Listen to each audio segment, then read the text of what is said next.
Hello everyone, welcome back to my channel. I am Urvi Joshi and here I am with another video from the Easy English Pathmala series, lesson number 9, entitled The Possessive Form, which means સંબંધક રૂપ in Gujarati. પહેલે તેનો અર્થ સમજશું આપણે કે possessive form કે સંબંધક રૂપ કોને કહેવાય, એને દર્શાવતા પ્રત્યયો કયા છે, એના ઉદાહરણો જોઈશું, એના નિયમો અને એના પછી તેની એક્સરસાઇઝ કરશું અને ટ્રાન્સલેશન શીખશું. એટ લાસ્ટ તમને તેનું હોમવર્ક અને નવા વર્ડ્સ મળશે, જેનું PDF લિંક હશે ડિસ્ક્રિપ્શન બોક્સમાં. અને આ જે નોટ છે એને પણ તમારે લખવાની જરૂર નથી, માત્ર સમજી લેજો, કારણ કે આ જે લેક્ચર નોટ છે એની પણ લિંક છે એ ડિસ્ક્રિપ્શન બોક્સમાં હશે, તો ત્યાંથી તમે PDF ત્યાંથી ડાઉનલોડ કરી શકશો. તો સૌથી પહેલું પોઝેસિવ ફોર્મ મતલબ થશે સંબંધક રૂપ. હવે તેનો અર્થ શું છે? સંબંધક રૂપ એટલે તો કોઈ પણ વ્યક્તિ, વસ્તુ કે પ્રાણી સાથેનો સંબંધ દર્શાવતો રૂપ, એને આપણે કહીશું ધ પોઝેસિવ ફોર્મ. ઓકે, હવે એના દર્શાવતા પ્રત્યયો એટલે કે ઇંગ્લિશમાં છે ઓફ અને એપોસ્ટ્રોફી એસ, જેના દ્વારા આપણે વ્યક્તિ, વસ્તુ કે પ્રાણીની કોઈ બાબત પર માલિકી છે અથવા એની એ વસ્તુ સાથે સંબંધ છે એ દર્શાવશું. ઓકે, જેમ કે ગુજરાતીમાં આપણે કહીએ છીએ નો, ની, નું, ના. કઈ રીતે? For example, the pen of Urvi, તેનું ગુજરાતી થશે ઉર્વીની પેન. સમજાણું? એટલે કે આ પેન પર માલિકી ઉર્વીની છે. ધ હોમ ઓફ રાજ, રાજનું ઘર, એટલે આ ઘરનો માલિક કોણ છે? Raj. The laptop of Tej, તેજસનું laptop. The socks of mister Verma, વર્માજીના મોજા. ધ પિકલ ઓફ કેરેટ્સ, ગાજરનો આચાર અથવા અથાણો. ઓકે, તો આનાથી આપણે શું બતાવ્યું? સંબંધ. હવે જે વસ્તુ સજીવ છે, બરાબર, એ વ્યક્તિ માટે અને પ્રાણી માટે આપણે ઓફ અને એપોસ્ટ્રોફી એસ બંનેથી વાક્ય બનાવી શકશું, પણ જે નિર્જીવ છે એના માટે આપણે ઓફથી જ વાક્ય બનાવશું. હવે એના નિયમો જોઈ લઈએ. જેમ કે એસ કે ઈએસ લગાવીને જેનું બહુવચન થતું હોય ત્યારે આપણે એપોસ્ટ્રોફી એસ જે છે એ એસની પાછળ લગાવશું. કઈ રીતે? જેમ કે ધીઝ ફાર્મર્સ. ઓકે, ફાર્મર નથી, ફાર્મર્સ, ખેડૂતો. તો આ છે બહુવચન. Fields R big. ઓકે, તો એસની પાછળ આપણે એપોસ્ટ્રોફી એસ લગાવ્યું. ફોર એક્ઝામ્પલ, આપણે કહીએ છીએ ધ KKMS ગર્લ્સ હાઈસ્કૂલ, તો ગર્લ્સની પાછળ એપોસ્ટ્રોફી લગાવશું. એવી જ રીતે ધ સ્વામી વિવેકાનંદા બોયઝ હાઈસ્કૂલ, તો બોયઝની પાછળ એપોસ્ટ્રોફી એસ લગાડ્યું.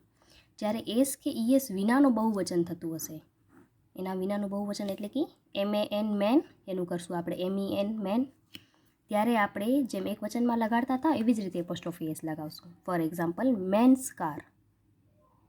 સમજાણું? કેમ કે MEN ઓલરેડી બહુવચન છે જ. એવી જ રીતે ચિલ્ડ્રન્સ ટોયઝ. શા માટે ચિલ્ડ્રન્સ ટોયઝ? કારણ કે ચિલ્ડ્રનનું એક વચન થાય છે ચાઇલ્ડ. ઓકે, એટલે એસ ને ઈએસ વિનાનું બહુવચન છે ચિલ્ડ્રન. સજીવ, વ્યક્તિ કે પ્રાણીનો વાક્ય બનાવવા માટે આપણે એસ અને ઓફ બંનેથી બનાવી શકશું. જ્યારે નિર્જીવ વસ્તુ છે એનો સંબંધ દર્શાવવા માટે આપણે માત્ર ઓફનો જ ઉપયોગ કરી શકશું. અહીં જે ઓફ યુઝ થાય છે એ છે OFF વાળું ઓફ, જેનો મતલબ થશે બંધ અથવા બહાર. For example, get off from the emotional torture, તો થશે કે ઇમોશનલ ટોર્ચરમાંથી બહાર નીકળવું. બરાબર, આ ઓફ સ્વિચ બંધ કરવી, ચાલુ કરવી એ વાળું, એક્સપાયર થઈ જવાવાળું ઓફ. જ્યારે આપણે જે વાક્યમાં ઓફ વાપરશું એ સિંગલ ઓફ આવશે, સિંગલ એફ વાળું, OF. ઓકે, એટલે ડબલ ઓફ નહીં કરી દેવાનું, નહીંતર ઓફ થઈ જશે. ફોર એક્ઝામ્પલ, હવે મેં તમને કહ્યું કે સજીવ જે વસ્તુ હશે, સજીવ જે વ્યક્તિ હશે અને પ્રાણી હશે એના માટે આપણે એપોસ્ટ્રોફી એસ અને ઓફથી વાક્ય બનાવી શકશું. આ એના ઉદાહરણો છે. ધીસ ઇઝ અનંત's બુક. બરાબર, તે એપોસ્ટ્રોફી એસથી બનાવ્યું. આનું થયું ગુજરાતી કે આ અનંતની ચોપડી છે. This is the book of Anant. Okay, meaning is the same. Generally આની અંદર ધ આર્ટિકલ જ યુઝ થશે. શા માટે? બિકોઝ આપણે પર્ટિક્યુલર વસ્તુની જ વાત કરીએ છીએ, એટલે આપણે એ વસ્તુ માટે કરીને નિશ્ચિત છીએ, ચોક્કસ છીએ, એટલે આપણે એના માટે ધ આર્ટિકલ યુઝ કરશું. ધેટ ઇઝ શીલાઝ પર્સ, તો થશે that is the purse of Sheela. Okay, ઓફથી વાક્ય બનાવશું ત્યારે જે વ્યક્તિ કે વસ્તુ સાથે સંબંધ છે એનું નામ પાછળ આવી જશે. નાવ નિર્જીવ વસ્તુ માટે એના ઉદાહરણો છે. આ ઇજીનો મતલબ થાય છે એક્ઝામ્પલ ઇગ્રેસિયા, which is a Greek short form of example. The windows of this room are big. Okay, આ ઓરડાની જે બારીઓ છે એ મોટી છે. વિન્ડોઝમાં યાદ રાખવું એન છે. ઓકે, જો એન ન લગાવો તો વિડો થઈ જશે, વિચ મીન્સ વિદુર ઓર વિધવા. The legs of this table are weak. આ જે ટેબલ છે એના પગ છે એ નબળા છે. ઓકે, ઇંગ્લિશમાં 3 વીક છે. આ વીક નબળું, આ વીક એટલે અઠવાડિયું, અને WICK એટલે દુરાચારી, આ પણ weak. Okay, the pronunciation is the same but the meaning is different. The fruits of this tree are sweet. આ ઝાડ જે છે એના ફ્રૂટ્સ છે એ સ્વીટ છે, મીઠા છે. હવે એક્સરસાઇઝ જોઈ લઈએ. From apostrophe S to of, એને આપણે કન્વર્ટ કરવાનું છે. એપોસ્ટ્રોફી એસવાળા વાક્ય આપેલા છે તેમાંથી આપણે ઓફની મદદથી વાક્ય બનાવશું. ટોટલ 5 છે સેન્ટેન્સીસ, પણ અહીંયા હું 2 કરાવીશ અને 3 તમને હોમવર્કમાં છે. Okay, so now he is Hari's brother. તે હરીનો ભાઈ છે. તો પહેલે કરતા એને જ રહેશે, હી ઇઝ. હવે બ્રધર આપણે પાછળ લઈ લેશું, સોરી આગળ લઈ લેશું. He is the brother of Hari. Hari સાથે એનો સંબંધ છે એટલે આ હરી આવી ગયું પાછળ. This is my uncle scooter. તો ધીસ ઇઝનો ધીસ ઇઝ જ રહેશે. તો this is the scooter of my uncle. વાક્ય રચના વગેરેમાં બહુ જવું નહીં. એક્ઝામ્પલ્સને અને એક્સરસાઇઝને કરીને જો તમે શીખશો તો એ તમને ઇંગ્લિશ બહુ લાંબા સમય સુધી પણ યાદ રહેશે અને ઇઝીલી યાદ રહેશે. જો રૂલ્સમાં રહેશો તો એવું થશે કે તમારી જ્યારે બોલવાનો સમય આવશે ત્યારે એની ફ્લુઅન્સી નહીં આવે. Okay, now from of to apostrophe S. હવે ઓફવાળા વાક્ય આપેલા છે જેનું આપણે એપોસ્ટ્રોફી એસમાં કન્વર્ટ કરશું. The tails of horses are big. હવે ઘોડાની પૂંછડીઓ લાંબી હોય છે, તો આપણે ઘોડાની પૂંછડી એટલે આગળ આવી જશે. તો હોર્સીસ ટેલ્સ આર લોંગ, લાંબી હોય છે. ઓકે, હોર્સીસ બહુવચન છે, SES વાળું છે એટલે પાછળ અહીંયા લાગ્યું છે. Okay, yes. Now she is the mother of this child. Okay, તો શું થશે?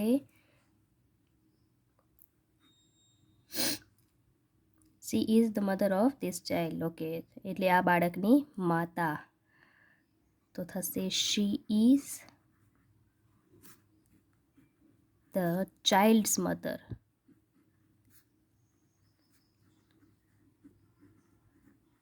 આ પણ સાચું છે અને એની જગ્યાએ તમે એમ પણ કરી શકો કે શી ઇઝ ધીઝ ચાઇલ્ડ્સ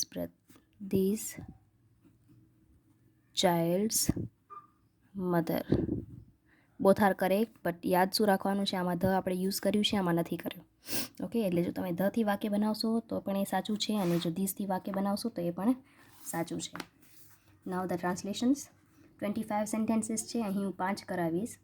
જે સજીવ હશે એને આપણે બંને ફોર્મમાં કન્વર્ટ કરશું, ઓફ અને એસમાં, એપોસ્ટ્રોફી એસમાં, અને જે નિર્જીવ છે એને એઝ યુઝ્યુઅલ ઓફમાં કરશું. એટલે નિયમ અનુસાર આપણે કરીએ છીએ અને બાકીના તમને હોમવર્કમાં હશે. આનાથી તમને શ્યોર થઈ જશે, બેઝિક ક્લિયર થઈ જશે. બટ ઇન કેસ છતાં પણ તમને હોમવર્ક કરવામાં કંઈ કન્ફ્યુઝન હોય તો તમે મને કોમેન્ટ બોક્સમાં કહેજો. આ મારા મિત્રનું ઘર છે. ઓકે, આ મારા મિત્રનું ઘર છે એટલે થશે this is the home of my friend.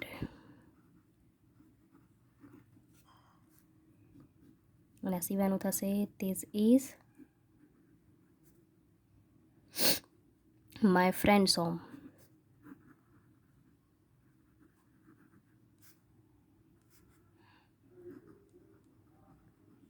જ્યારે એપોસ્ટ્રોફી એસવાળું વાક્ય બનશે ત્યારે ધ આર્ટિકલ નહીં આવે. આ કૂવાનું પાણી મીઠું છે, ઓબ્વિયસલી નિર્જીવ છે એટલે શું થઈ જશે? ઓફથી જ વાક્ય બનાવશું આપણે. This one is from of and this one is from apostrophe s. કૂવાની વાત છે એટલે ઓબ્વિયસલી ઓફથી જ બનશે.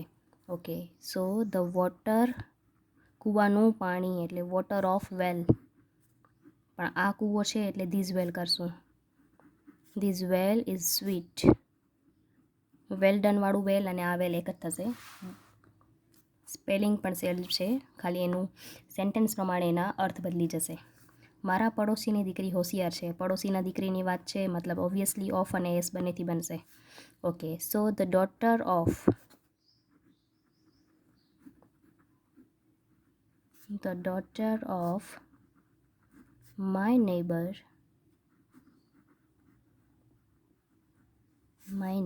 is smart or clever.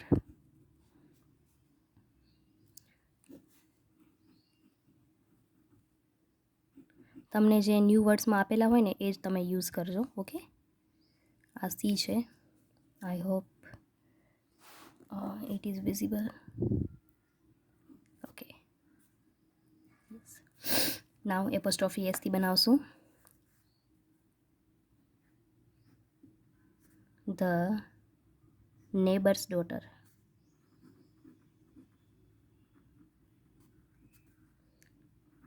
The neighbor's daughter is smart.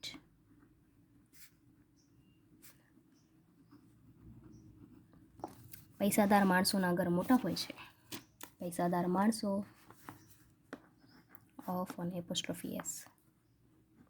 માણસોના ઘર ઓફથી બનાવશું એટલે હોમ આગળ આવશે. The home or houses of rich main. માણસોના, rich men are big, and the rich man's home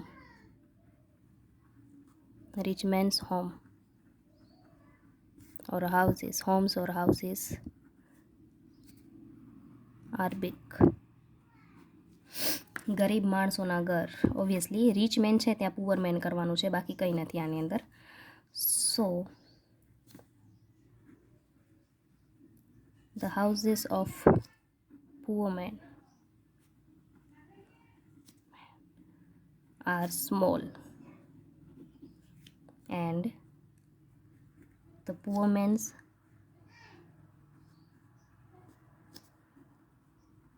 houses are small. So that's it for today's video, guys, and don't forget to download the PDF notes of the lecture notes or homework. I hope you like this video. Thank you. Bye bye. Take care. May God bless you to all.